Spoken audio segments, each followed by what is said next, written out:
यह एक नौजवान के नामुकम्मल इश्क की दास्तान है। तनवीर अपनी कोठी से बारिश में नहाती हुई दो लड़कियों को देखता है। उनमें से एक लड़की पर मुग्ध हो जाता है। एक दिन वो लड़की उससे कार में लिफ्ट मांगती है और तनवीर को ऐसा महसूस होता है कि उसे अपनी मंजिल मिल गई है, लेकिन बहुत जल्द उसे मालूम हो जाता है कि वो वेश्या है और तनवीर उदास हो जाता है।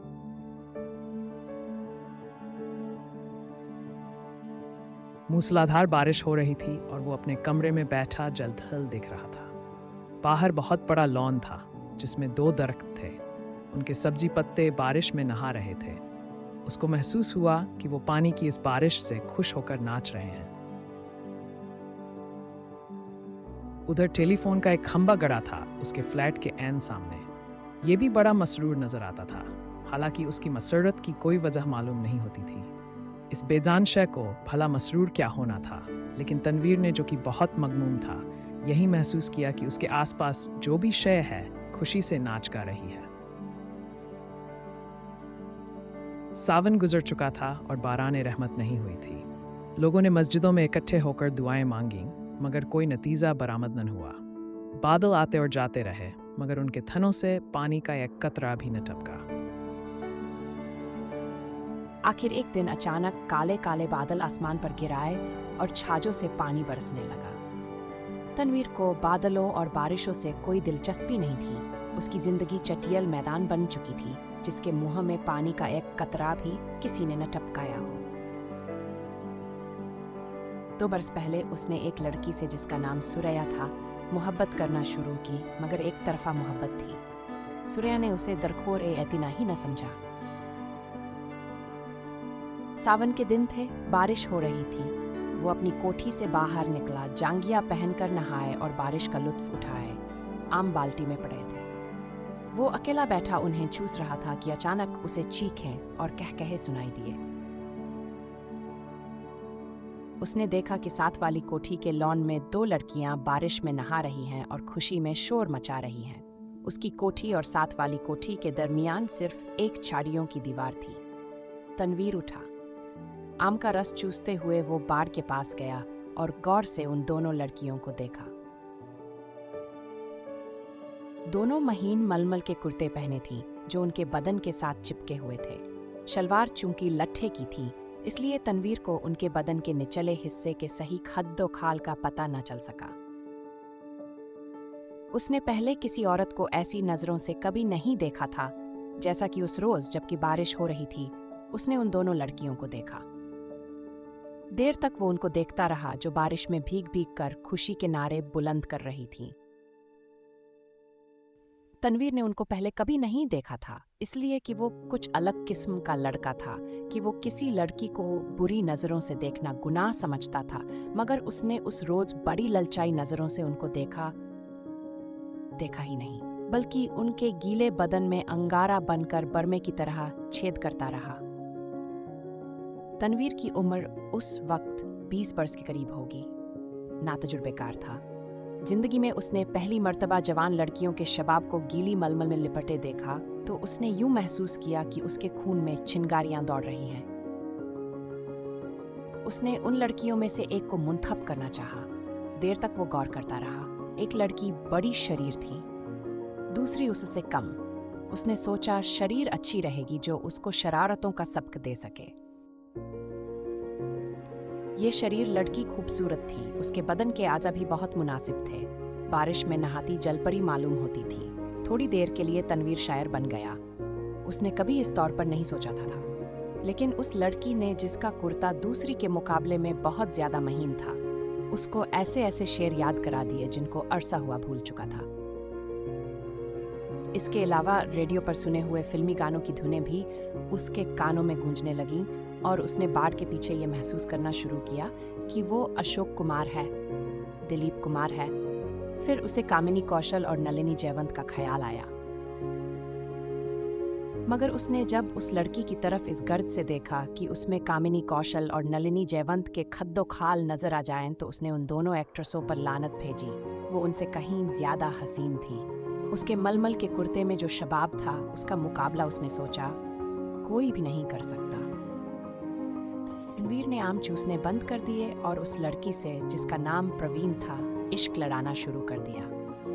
शुरू में उसे बड़ी मुश्किलात पेश आई, इसलिए कि उस लड़की तक रसाई तनवीर को आसान नहीं मालूम होती थी। फिर उसे अपने वालिदैन का भी डर था।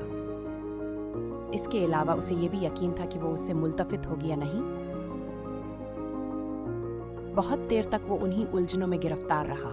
रातें जागता, झाड़ियों की पसत कद झाड़ के पास जाता, मगर वो नजर न आती। घंटों वहां खड़ा रहता और वो बारिश वाला मंजर जो उसने देखा था, आंखें बंद करके जेहन में दोहराता रहता। बहुत दिनों के बाद आखिर उसको एक रोज उससे मुलाकात का मौका मिल गया।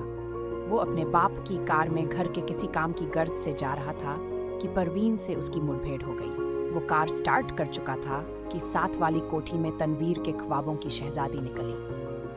उसने हाथ से इशारा किया कि वो मोटर रोक ले। तनवीर घबरा गया। हर आशिक ऐसे मौकों पर घबरा ही जाया करता है। उसने मोटर कुछ ऐसे बेंडे अंदाज में रोकी कि उसको जबरदस्त धचका लगा। उसका सर जोर से स्टीयरिंग व्हील के साथ टकराया, मगर उस वक्त वो शराब के नशे से ज्यादा मखमूर था। उसको उसकी महबूबा ने खुद मुखातिब किया था। परवीन के होंठों पर गहरे सुर्ख रंग की लिपस्टिक थोपी हुई थी। उसने सुर्ख मुस्कुराहट से कहा, माफ फरमाइएगा, मैंने आपको तकलीफ दी। बारिश हो रही है, तांगा इस दूर दराज जगह मिलना मुहाल है और मुझे एक जरूरी काम से जाना था। आप मेरे हमसाए हैं, इसीलिए आपको ये जहमत दी।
उसने कूल्हे मटका कर ठेठ कस्बियों के अंदाज में उससे कहा, शाम को मैं यहाँ होती हूँ, आप कभी जरूर तशरीफ लाइए।